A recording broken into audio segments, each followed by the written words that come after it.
I grew up in a village called Huntington Mills in Shikshini area, and after high school I did college, and after college I worked with my father, who had a business in Shikshini, a Chevrolet dealership, and at the time the part of the district wasn't getting its fair share of tax money from the gas tax and the registration fees, and the roads weren't getting fixed. And it had gotten so bad that there was a group called Lower Luzerne County Group for Better Roads. And I got involved with that group, and we had a number of speakers that would come about that time. Now this is in the early 70s, and after that an opportunity came where the Republican Party couldn't get anybody to run for the legislature, and that would be a big embarrassment back then compared to what it is today, an embarrassment to the Democratic County chair of the district and the chair of the county. And that just didn't happen back then. So they were frantic looking for somebody to run. And I happened to be at a place where I had some fingers pointed at me, and they asked me if I'd consider running. And I had just gotten out of college, and I said sure. And my reason for running would be to try to get the roads fixed and the bridges fixed, and you can't, it was like, our roads were like it was a war zone. Like there were potholes constantly. There were drain pipes that needed replacement. It was just absolutely terrible. They were better in the winter when you got a foot of snow and the snow filled the potholes than they were when there was no snow. And so I got involved with that. That was one of the issues. And then as I was going through this in the campaign, I'm finding out that, you know, the rest of the county isn't doing too bad. Where's this money that we're supposed to be getting in the 117th district? And somebody was like jiggling the books, and the books were supposed to get in the 117th district. This road was supposedly paved. Well, somebody took the money, they said it was paid, and they put it in another part of the district. And you had that type of accounting practice in the years back when that happened. So I got involved with the newspapers, and the newspapers had helped me, and they agreed as well. A weekly paper called the Suburban News or the Country Impressions followed me in a lot of the instances where we had, at the time, wooden guardrails that haven't been changed so long. They had rotted, and you could actually pick up the cable, and the wooden parts that would hold the cable would just come right apart from their bases. So it was neglected for a long time. I guess because that part of the county, they had felt they just forgot about it. And now I became very vocal, and I embarrassed a number of leaders in PennDOT to, hey, where's this money going? And being vocal helped me gain our fair share of money in the district. We had roads in Wapwalapan and Mountaintop and Hobby and those places that were just horrible, and they just let it go. And it took years to get them back in shape. And so that was one of the issues, and I would say I'm more on a conservative issue or a conservative legislator on social issues, and moderate on labor issues, I would say. What would you say were some of your influences on the way you saw different social ideas and how you became a Republican? Well, I became a Republican at that time because I don't know if there was any special reason why at that time. Was your family Republican? No, my father and mother and that were all Democrats. I have two brothers, they're both Republicans.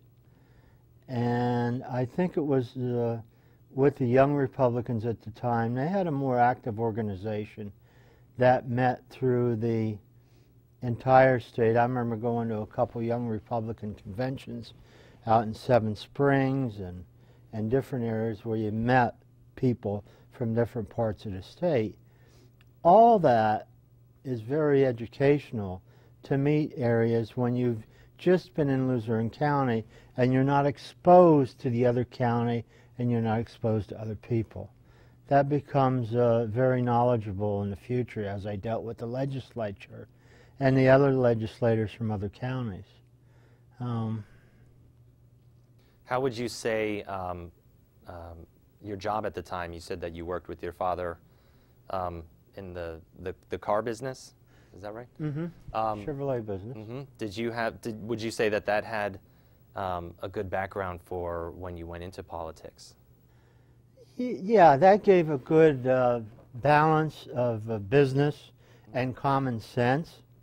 And I think that's what's lacking today is the word common sense. You don't have to have 100 degrees in something, but if you don't have a common sense, you have nothing. Mm-hmm. And that's what I think I used is the business common sense. Do you remember your first campaign? Oh, yeah, yeah. Did you enjoy it? Well, you know, when we ran the first time, I'm 23 years old. I'm one of the youngest candidates ever to run in our county. And Dad always said, you know, well, we got to work real hard because we didn't know if we'd get through the primary. And we won in the primary by a very educated person from Plymouth. And we won that. And then we decided, well, we're going to really go to it, work hard, make as many contacts with people in the district, and talk about the issues, going from churches and back in the 70s, going into taverns and tavern restaurants and talking to people, because that's before you had the senior citizen centers. So everybody just didn't go to a tavern to drink a lot of alcohol, but that was kind of a meeting place years back where you might have somebody just holding a beer all night, mm-hmm. but just wanted to hear what was going on. And now, of course, we have the senior citizen centers that has taken a lot of the older folks and you know, from that kind of scenery. Because of college, because of my degree in marketing and the advertising courses I had, that had helped in putting the campaign together by doing radio spots that I had written on issues, including the conditions of the roads, and including the taxes that were raised, because when I had run, that was the first year for the state income tax. We never had a state income tax before. And that was the first year of the corporate net income tax, would be in 1971, I believe. And so that was an issue. And there were people upset with those two taxes. I was under the understanding that the state had spent all the money that they had, and it had gotten to the point now where they were out of money, and they couldn't issue any more bonds, and the bonds, the state Commonwealth bonds were due, and they had to be paid.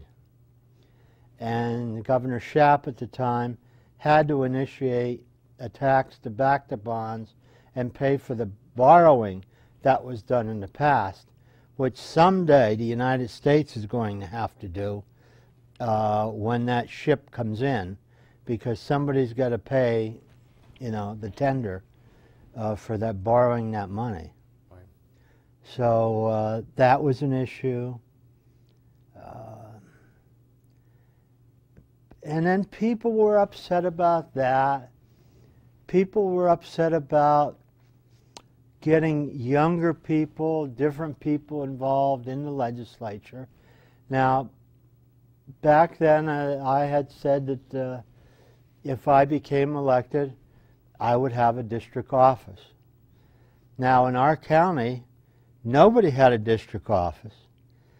And when I did get elected, I had opened a district office, and so did the late Representative Frank O'Connell from Kingston. He opened an office to better serve people, because in the other sense, in the older days, you would have people come to your house. A lot of people didn't want to come to your house and be bothering you at your house or your family for this or that. So then we were the only two that had offices. And then after that happened, the other ones decided that they would have offices and be in the offices to better serve people on different issues. And constituent service was a very big, it was a big issue because of the fact that we had so many coal miners up our way. And then when federal black lung became effective, there were a lot of programs that were provided where a lot of these folks, you know, had a hard time understanding the forms and what you had to fill out and what you had to file for, and because so many had filled them out, you might be denied because you didn't apply for this, or you would have gotten your benefits. And so I eventually became somewhat knowledgeable in the forms to try to help people, and I'd say to Mr. So-and-so, just apply for this. I got the forms in my office. Once this is mailed in, this will move your claim through. And I did a lot of work in that respect, disability work, and besides people's registration fees and titles. Now back then, you didn't have like a Leonard's tag service or that where you could go buy your tag.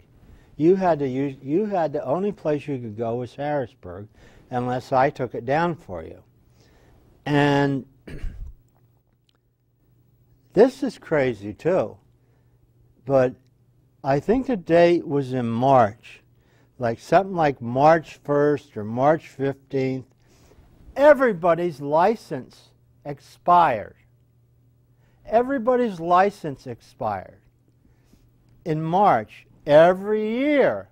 So if you didn't get your registration, you'd have to go down, and then they had different people. My uncle, for instance, to pick up a few bucks, he might go down and take 50 friends that needed their tag before the March date was ended. He'd go down. They used to have lines of people at the PennDOT building that would go all the way around the big PennDOT building in the city. And you would have to wait. You only had a couple windows.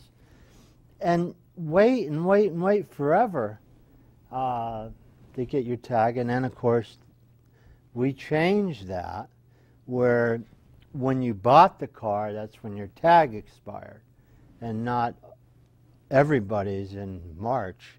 I mean, that was like a nightmare. You know, there have been improvements since then, but that was a nightmare. That went on for years and years. And then we had tried to do something as well with welfare. And during my first couple terms, you would have groups from the big cities like Philadelphia come up, and they would come up and they would want more welfare benefits and different things. And what you had today over this health care bill, well, they had people that were on welfare that threw a brick through Governor Shapp's window in the Capitol, threw shoes through his window, and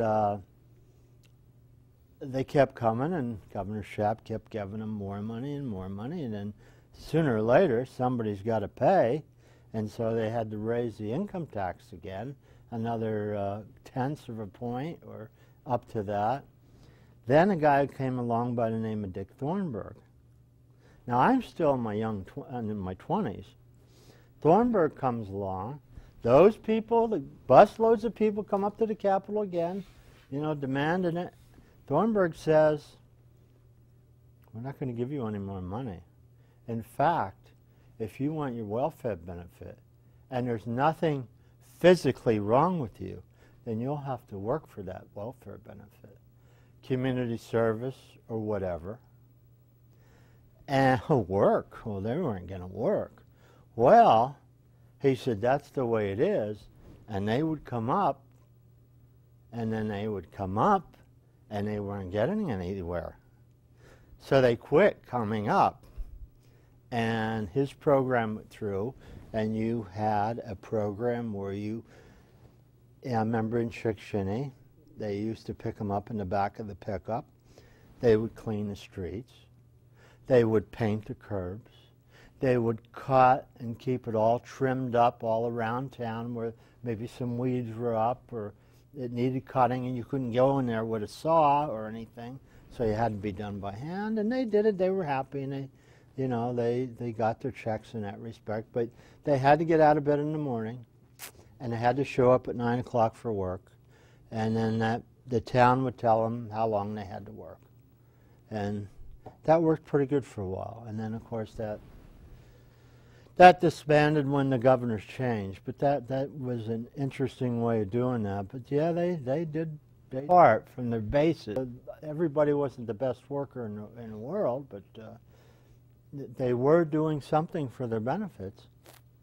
And in the wintertime, and it snowed, they would help clean up the streets and, clean up some roads, shovel here, shovel there a little bit. And that worked out pretty good. That was interesting because I had thought as a young legislator, well, how long is this going to go on? When there just isn't enough money, you can't tax people any more than what you're taxing them. It's got to stop sooner or later. So that was something that, I distinctly remember. And they get to the point at one time where they didn't want to leave the Capitol, where they had set up tents around the Capitol here and lived in tents for a while. And then I guess one night they had lived in the Capitol and they got out of order somewhat in hanging clothes up. And then people would come in and you have an odor that it needed to be cleaned up because it wasn't made for people to live inside the halls. And that ended that. I'd like to ask you about your district. Tell me about the district, both in terms of geography as well as the constituents. What kind of people lived in your district? And I would say, it's a rural district. It's 654 square miles. It covers half of Wyoming County, which means it goes from Harvey's Lake all the way to Tunkhannock, and follows, the river on both sides up that way. And then it had part of Columbia County, which is Benton area and Grassmere and Central Park. And, of course, the western part of Luzerne County, which is rural as well, and then parts of Mountaintop. And common sense type of folks. On the conservative side, I would say most of them. Wyoming County, very conservative, and Columbia County as well. And fairly independent people that can get well by themselves. They just need some help with knowledge. The newspapers were different back then, too. The newspapers would not side so much with an individual, but I think more so with an issue, and I think if they felt that the issue was justifiable, then they would help. Like I said before, they had helped in showing that my district wasn't getting hardly any money in road repair work or resurface projects or anything like that for a long time, you know, until I came along. And those people got public service through the district offices. I ended up, before I retired, having 3 offices, one up by Tunkhannock and Sweet Valley, and then up in Mountaintop, because Mountaintop's a growing area. And the girls were always busy at them. After your first victory, after the first election, tell me about your first impressions of coming to Harrisburg and actually seeing the state capitol for the first time. Well, that was my first time coming to the Capitol. I was never on a busload with the kids or high school students or anything like that, so that was my first time. It's a very impressive building, and I was fortunate to sit my first term next to a legislator from Hazleton by the name of Jim Ustinowski. And he was a real good teacher he would tell me, you know, you'd listen to both sides of the issue of the debate and you know, what decision you'd make to vote on a bill. And I would say I was somewhat independent, but still went with the party in rules and that. But if it would come to an issue where I didn't agree with the party, I would tell my party leadership first that I would say, hey guys, I'm not with you on this. So you'll just have to understand that. And they respected that I told them ahead of time and didn't surprise them at the end of the vote. And, you know, I think probably that's not what happens today, but that's what I did. And they would ask me why, and I would tell them, and then they would understand.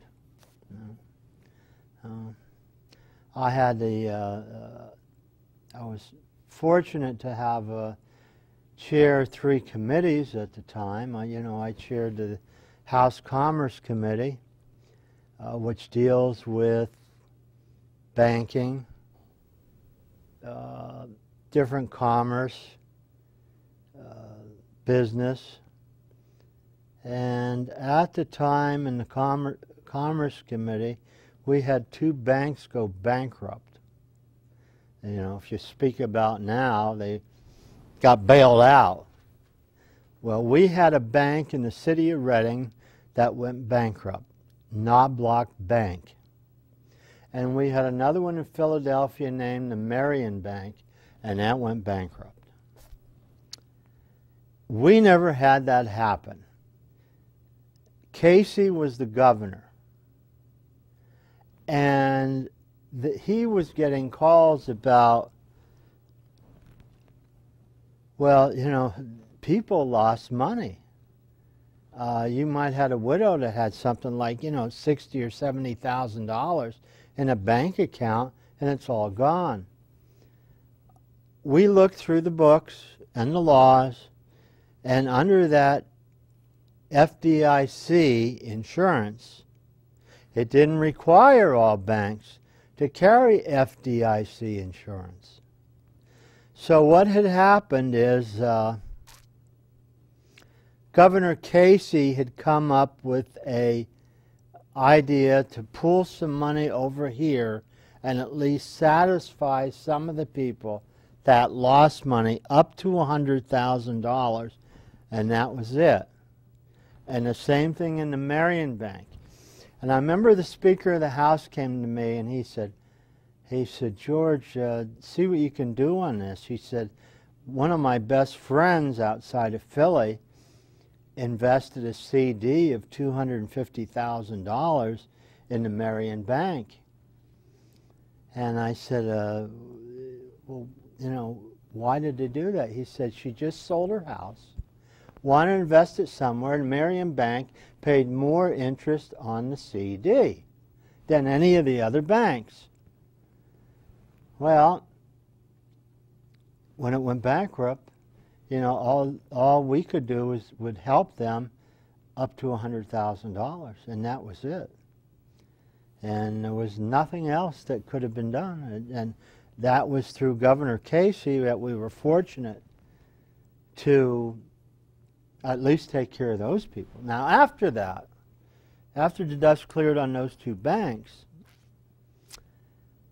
I had drafted a bill to require all banks and savings and loans in Pennsylvania to carry FDIC insurance, because you have to pay a fee for that, just like you want to carry homeowners insurance on your house. You have to pay for that. We find out we have 37 banks in Pennsylvania that don't have FDIC insurance, besides the two that went broke. And the two that went broke because they borrowed too much money on commercial real estate. You know, they helped build a mall and borrowed money on that, and the mall went flat. You know, and the business went flat. So they were stagnant. And the banks just collapsed. You know, they couldn't pay. So we were, let's see, with, 37 banks. We called the banks in and said, you know, you don't have FDIC insurance. Well, we don't have it and we don't want to get it. That's how we've done business all of our lives. Well, there's what happened in these two banks. Well, they didn't want to hear that. And we certainly didn't want to put our people to go through that again.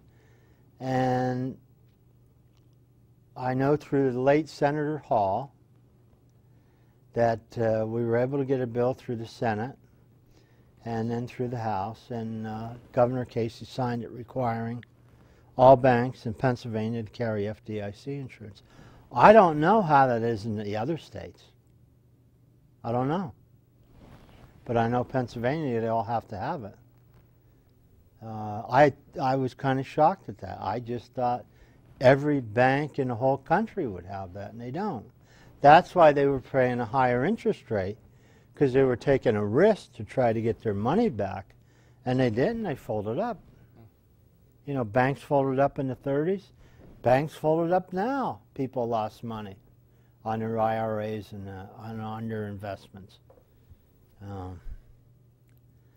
So that was interesting. And then I served on the House Conservation Committee as the chairman, and I served with Camille George from Clearfield County. We had learned a lot together. I feel I have through Chairman George, and we were all around Pennsylvania on different issues that we had seen with pollution. And there was just some that just really stood out. We went on an on-site hearing because people had complained in the middle of Pennsylvania, in the central part, of battery acid. And there was a fella that had a gas station with a 2-stall garage, and he would take the batteries out and rebuild them. Then he was taking, after that, he'd take the lead out of the batteries and then sell the lead, take the empty plastic case of the battery, and he threw it up in a pile. Well, the pile got as high as a 2-story building, like a 2-story house. And I remember driving in the car to go to this site, and your eyes would start to water even before you got to the gas station. You know, and we would try to put like restrictions on what you can do and you can't do with batteries. But like, what do you do with all those battery boxes that are there? If you walk right next to the garage, you'll have a steady stream of tears coming out of your eyes because it's just so overwhelming. And what do? We asked DER at the time, and they never had anything like this. You know, and I mean, to clean it up, where do you take it? Nobody wants it. How do you recycle it? I don't know. He had, underneath that pile was a big hole. And after years, the hole filled up and just the pile grew. And I don't know, he's gone. Who owns the gas station? There it is. So, I don't know what happened since then, but I know that can't be done anymore. And they recovered what they can. It's just a tough issue. We have tire piles, and that's why they have the tire tax to help stimulate. I had a pile over in Fairmount Township in my district, 150,000 tires that somebody lived on a dirt road. He lived by himself his entire life, and somebody had to come there and say, look, John, I have a pickup truck load of bald tires, because we had tire places years back all over to buy snow tires and change tires.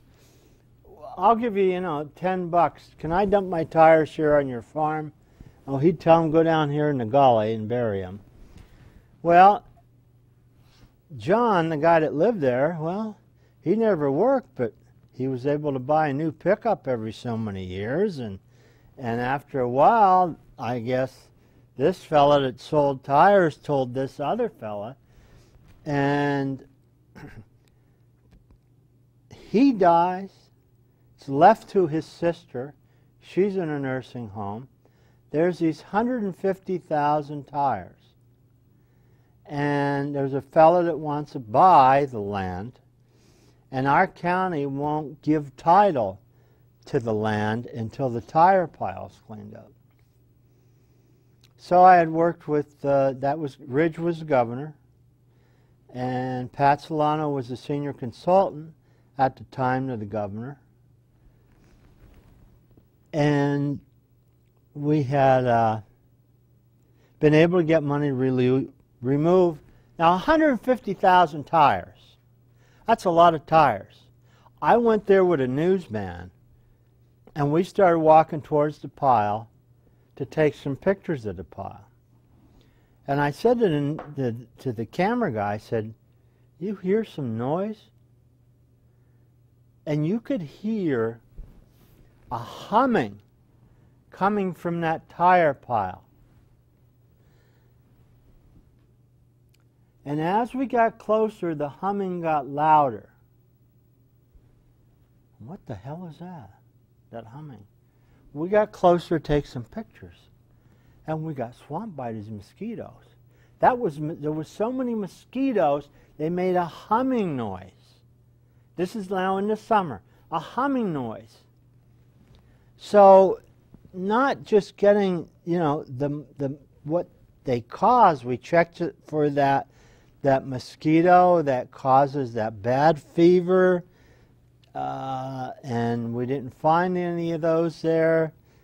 You couldn't get near the pile in the summer without getting bit all over. I got bit all over. The camera guy got bit all over. And we ran away from the pile to get away from the mosquitoes.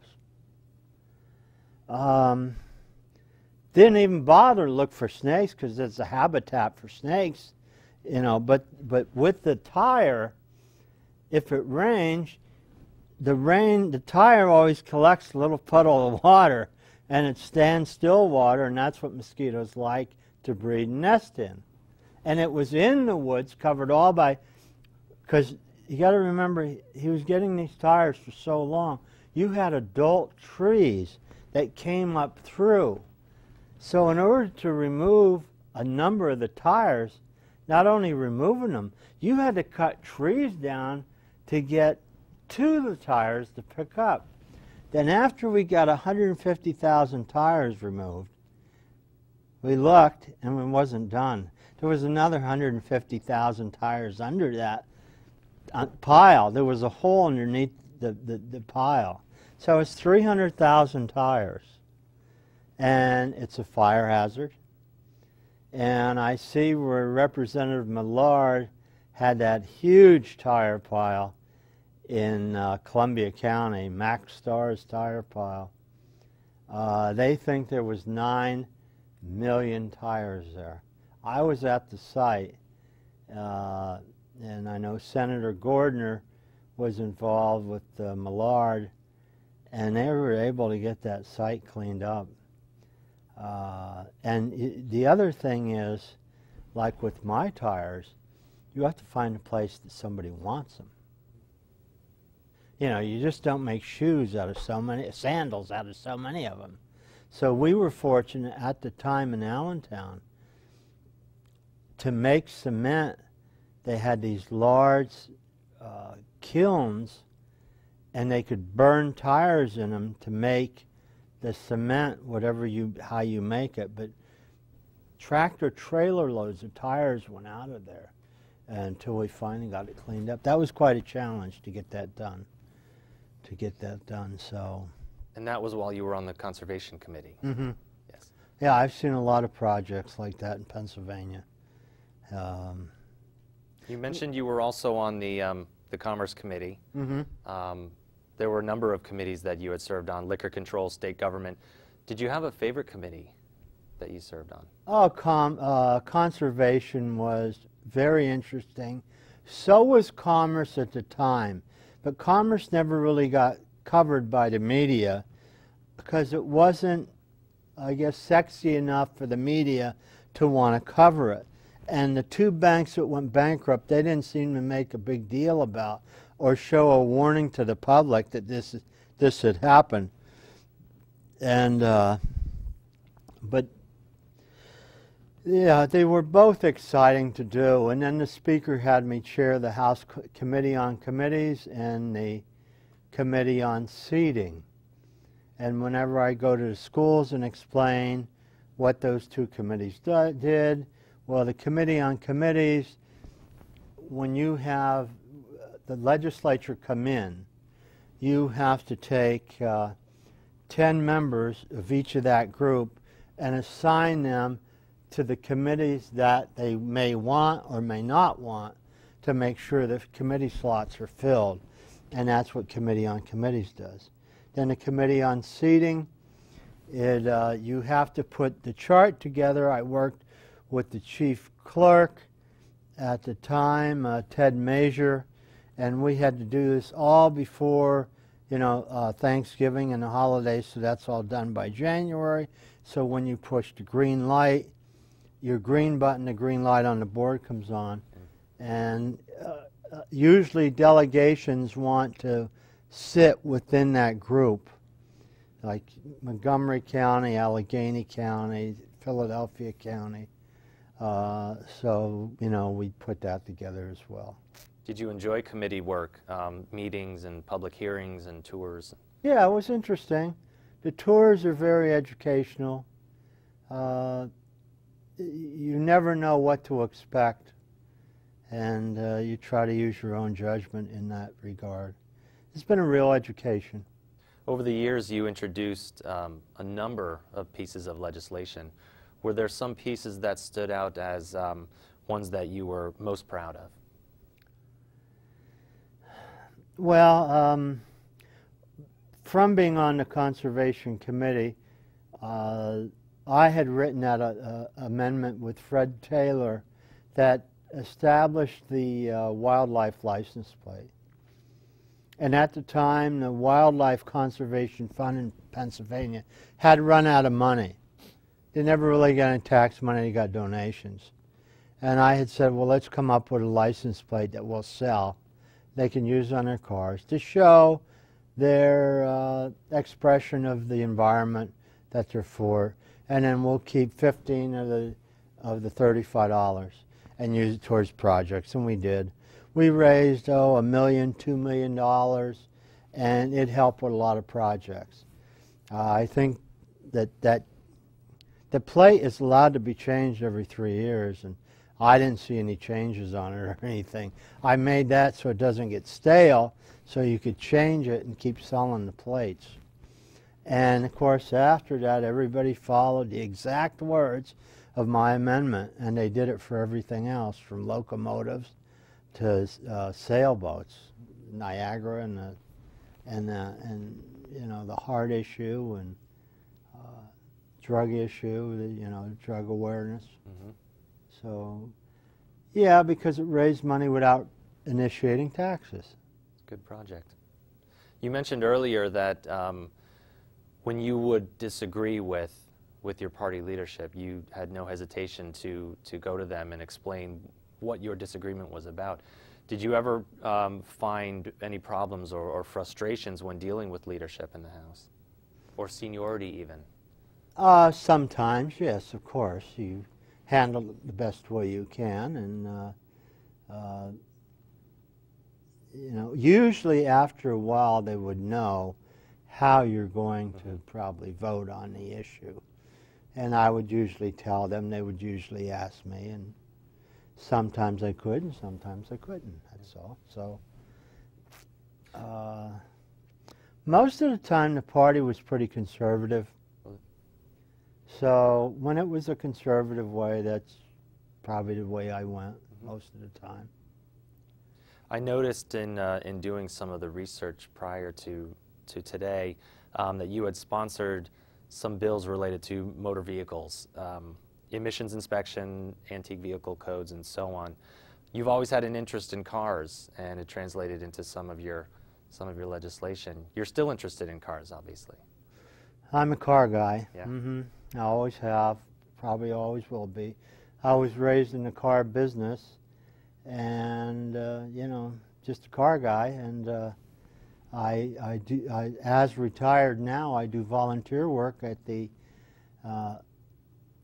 American Antique Automobile Museum out on Museum Drive in Hershey, and do volunteer work for them. Anyone that enjoys antique cars and wants to know the history of the car and see actual cars from the teens all the way up should go there. The museum has also rented out cars and has cars from different movies they've done. Forrest Gump, they've used our bus, and a couple other movies. We now have Betty White's Cadillac there, that was paid for by her, that was purchased by her husband Alan Ludd, who's there on display now. It's a celery green with a white top, Seville, and yeah, it's a great place, and we do a lot of volunteer work to try to keep the museum going. Good. And so, yeah, it's. I got involved with keeping the license plates that would be 25 years for the antique automobile, and a classic plate as well. That probably should be looked at again, because cars last longer than they do. However, that'll be for the next group that comes in.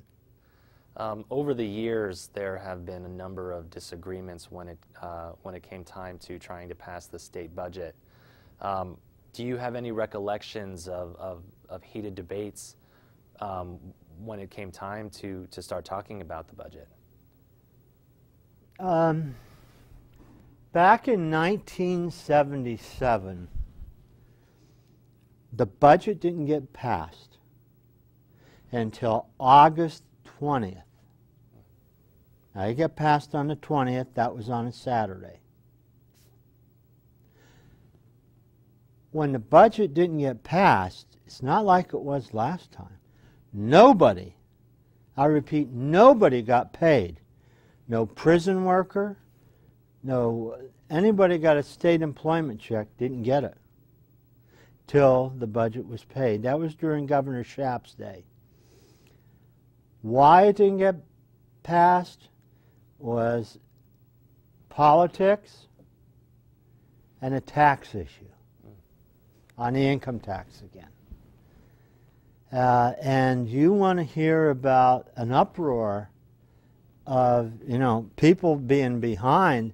I mean, when they had this last budget that didn't get passed, those people were getting paid. Nobody got paid with this one, but that's when it finally got passed in August. But the legislature, they were in every day. It's not like you had it before where, Saturday and Sunday. We were in on Saturday and Sunday. We were in till midnight or longer every night in August. And then it finally did get passed. Yeah, that was frustrating. And then there's times where they're either going to have to, just like right now, because the money just isn't there, they're going to either have to do two things: either raise revenue, which means raising a tax, or cutting more. And there's only certain areas that they might be able to cut, which would be education, perhaps. You can't cut corrections because that's the prisons, and you have to have the prisons well protected, so they're safe for society. Certain areas that you can't cut anymore. Now, they're going to have to make a decision in the future, especially when they lose the federal stimulus money. Maybe, I'm sure they're hoping that the economy is going to get better and things are going to pick up and they won't have to be put through that. But sometimes you have to do two things, and those are the two. And trying to get a tax raised isn't the easiest thing to do, but sometimes that has to be done. Or cut some more. But then you still have to provide a service, at least to a certain degree. Even the health department, that's just minor. The three areas are education, corrections,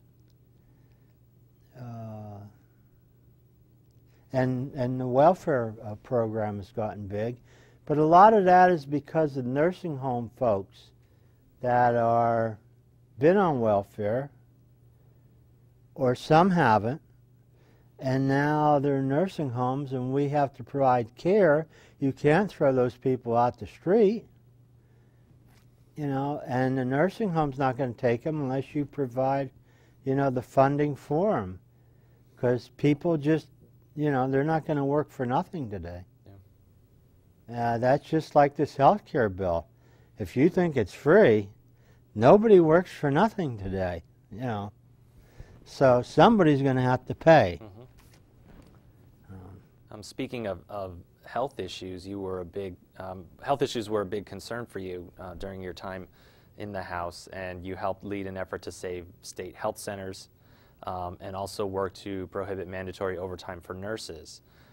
Would you say that these particular issues were constituent-based, or were these more personally motivated?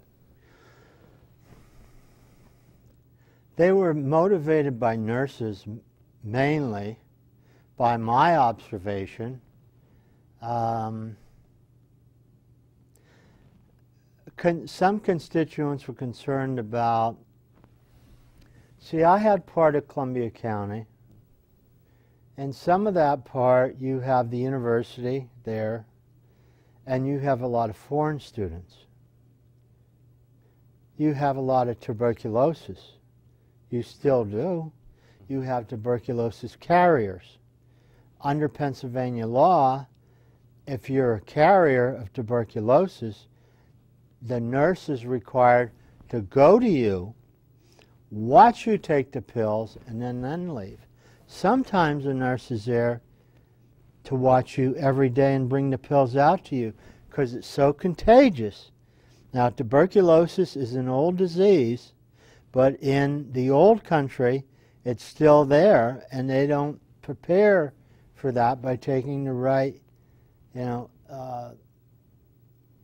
right shots and the different preventive medicines they can. So we have health centers, and there used to be 4 nurses in each health center. And many of them, all you have is one nurse now, and she has to do all of that, plus the other requirements with bites from animals, AIDS. She has to. The state provides the medicine for AIDS. Now, tuberculosis, if you forget, is a disease that if you catch the germ of the tuberculosis, you start to cough. And then you're coughing so much, you have blood coming through. And then after that, it gets so bad in your system, you die. Those are, that's one of the old diseases that we took care of, but in other countries you don't. So any university where you have foreign students, you would have that. At any university you have HIV, problems. So I was involved in that, and the same thing with overtime on my wife had worked, she's a registered nurse. She worked 20 years in a hospital in Kingston at the Nesbitt. And a lot of times they were mandated to work overtime because maybe you would have a nurse that couldn't come or got sick or had some reason why she couldn't come to work. Well, then they would ask the other nurse that had already worked all day, would you work all night too? And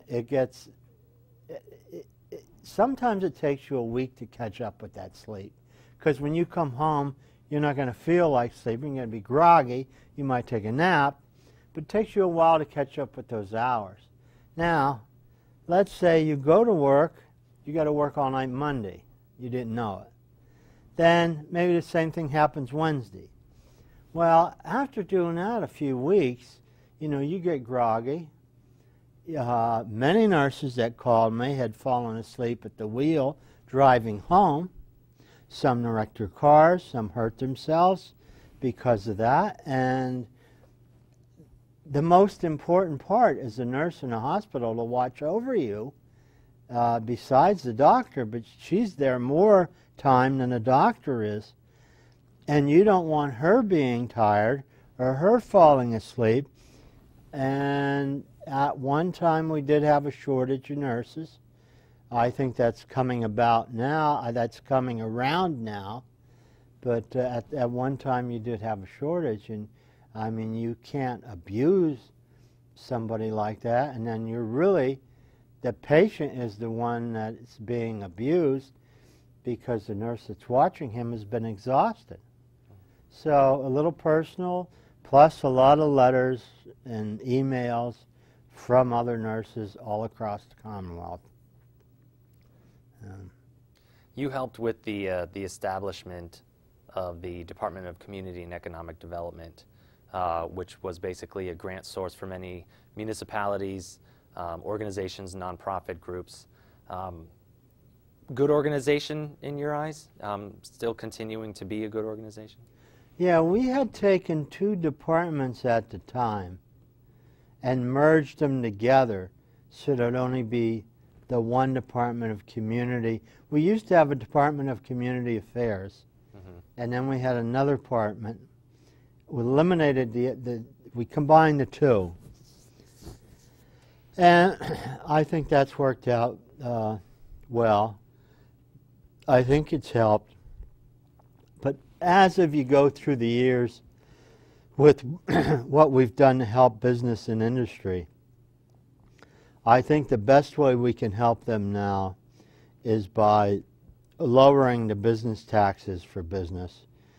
Instead of doing all the other assistance, I think more would come to Pennsylvania if you did lower the taxes instead of giving them these incentives, you know, by having the wiring all hooked up, the lot all prepared. Yeah, that's very good too. That has helped.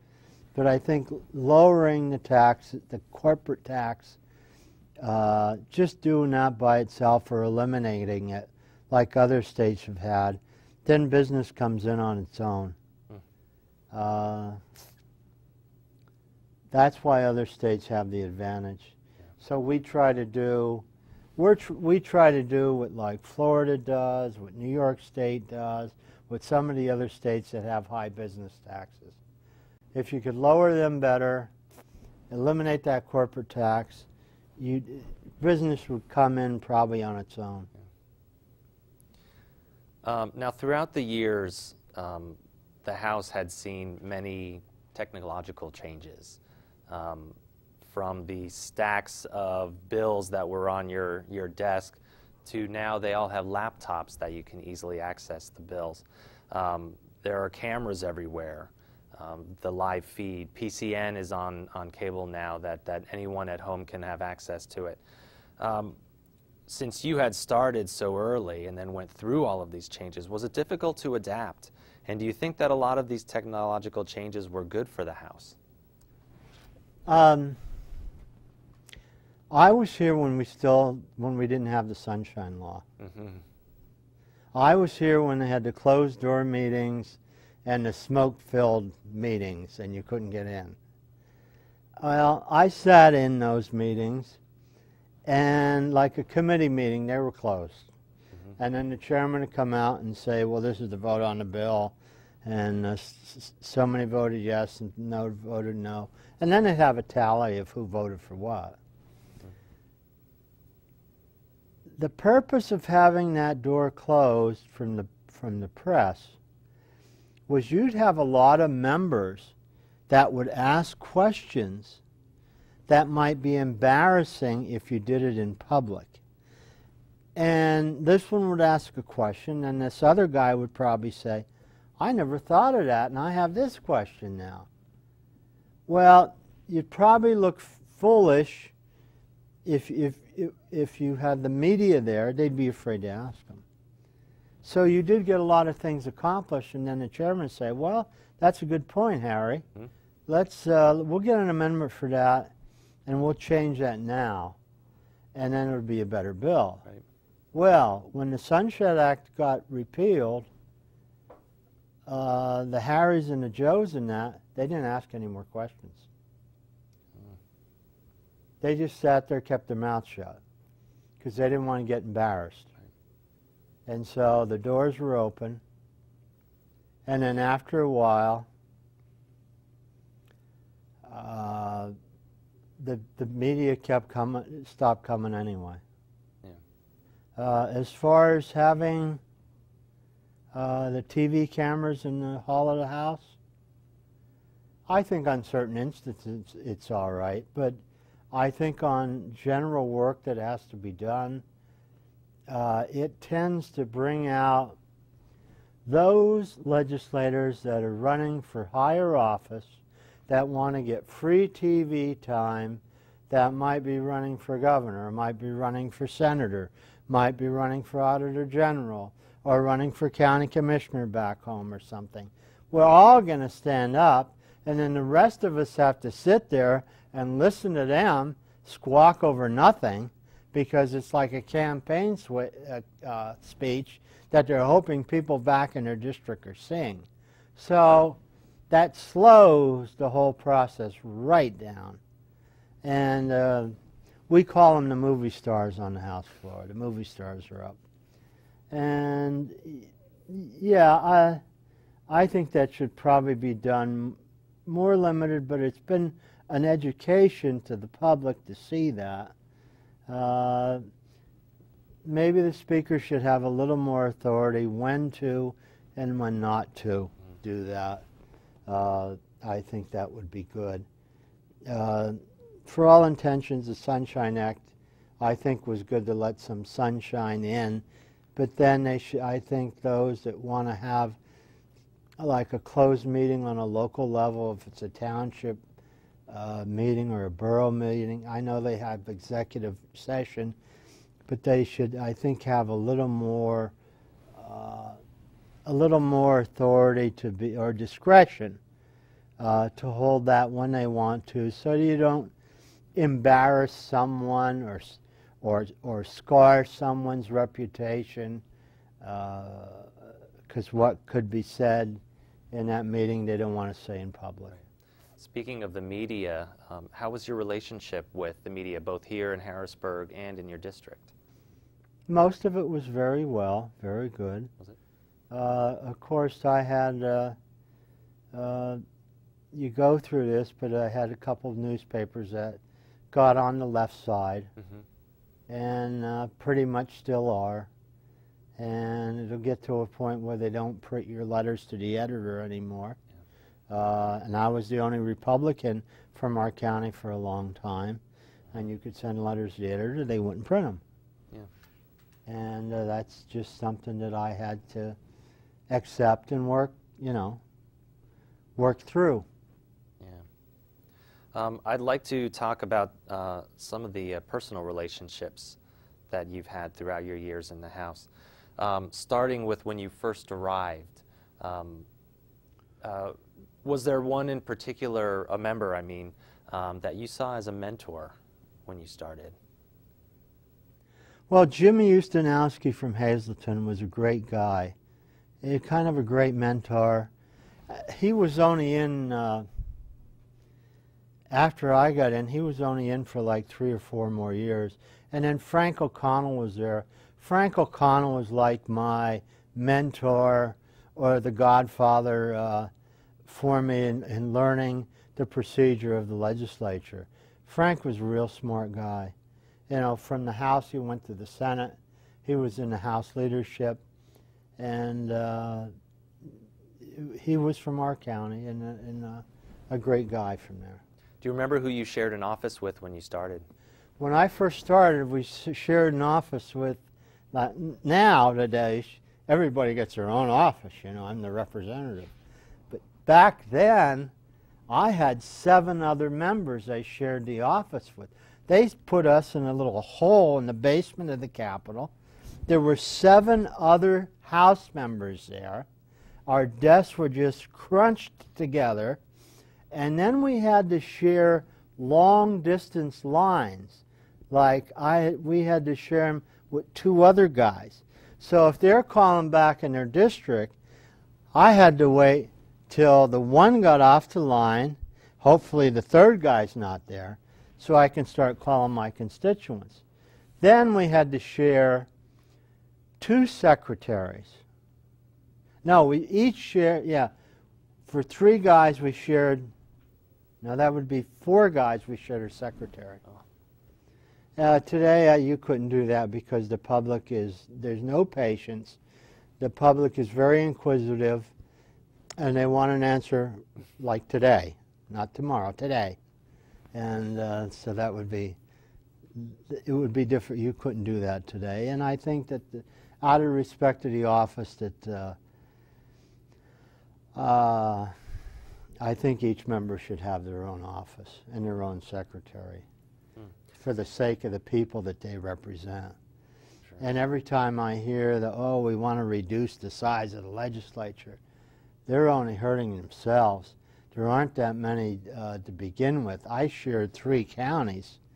I don't know if you would have merged my district with somebody else's, they might have 6 counties. That means you'll see less of that legislator a lot more times, a lot less of him or her. That's a big mistake. I don't know what people think they're going to gain by cutting the legislator. I guess it sounds good to some people, but they're cutting themselves. That's not a big part of the budget for what they pay the legislators or staff for what people want today. Yeah, if they don't want a response or anything, you can cut them. You know, but staff's an important role here.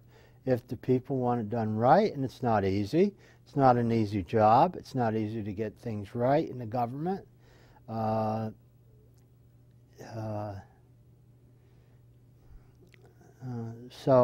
know, time will tell what happens. I don't know if by going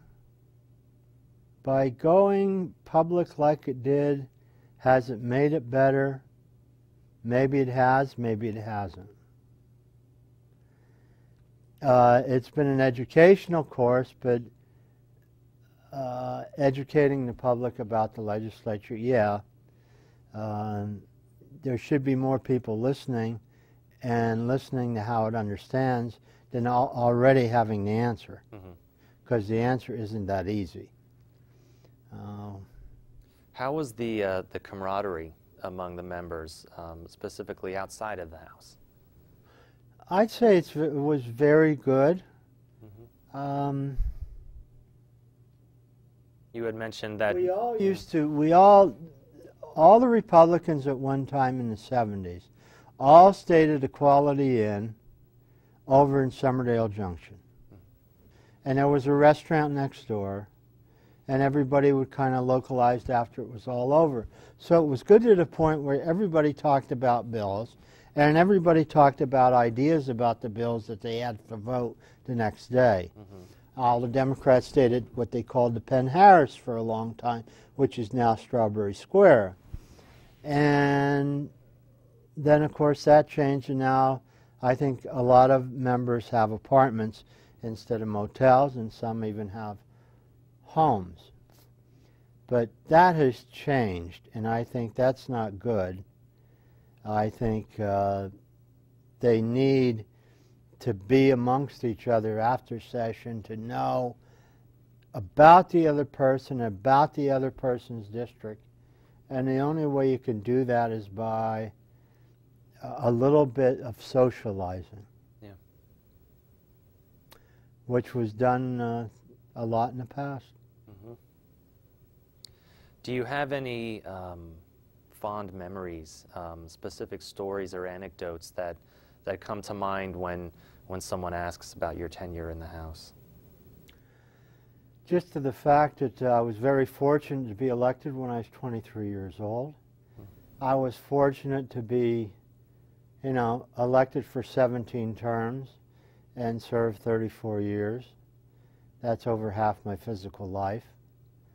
I'm very fortunate. It was a great education. Oh, there's many memories because it's like where you grew up. Matt Ryan has passed on. He was the Speaker of the House, and he was in various leadership positions. Kind of missed a group of old guys that aren't here. Matt was a great leader. And we had some great folks in the Senate, too. I think from being around so much and being over the Senate with Senator Wood. Senator Tino Wood was a senator when I first started. And Senator Murray, Martin L. Murray out of Ashley, Pennsylvania. Yeah, it was fond memories. There are just so many of them. I don't know which one to talk about. Had you ever had any thoughts of running for other offices? After 34 years, I've done my public service. Thank you. How would you go back to a private citizen again? How would you like your tenure in the House to be remembered? Oh, I always had thought that, I just hope I serve the people well. I don't want to be any person of outstanding passing something, but I was involved in the environmental area. And at the time, public service the constituent service was important. And that was one of the areas that I had looked at. We'd have people, you don't have it today, but I used to have folks, you know, lined up in my office, like filled, waiting to see them one at a time. They had no place else to go, so being remembered in no matter who it was, they could walk through that door and they would be treated just like I would treat my mother. You know, I think a compassion towards your fellow man. Yeah. Do you still follow state government since you've left office? Oh, of course. I watch PCN all the time. And I still keep in contact with the members, staff, and I see some of the members that recently retired as well. Yeah, we still keep in contact. Are you enjoying your retirement? Yes. Keeping busy? Yeah, I volunteer. I do different volunteer issues with some Masonic work with the consistory in Bloomsburg. I do some work with Chairman Reichert in Bloomsburg, and I do some work at the Antique Automobile Museum in Hershey. So that keeps me busy. Plus my wife keeps me busy. And finally, well, if you imagine 34 years of not being home all the time, you'd have a lot of things to catch up on in your personal life and your home life. And, you know, I'm still working on that now. You know, there's a lot of sacrifice that people don't understand unless they have the courage to stick their name out there, put it out in the public and run for office, and then see what it's like to be called a liar or you're no good or whatever, and try to make changes, because that comes with the territory. Right. And, you know, right from the school board to the township supervisor, you know, they all get blasted, and everybody does the best job they think that, you know, that they possibly can do. So it just takes a lot of courage out there to do that.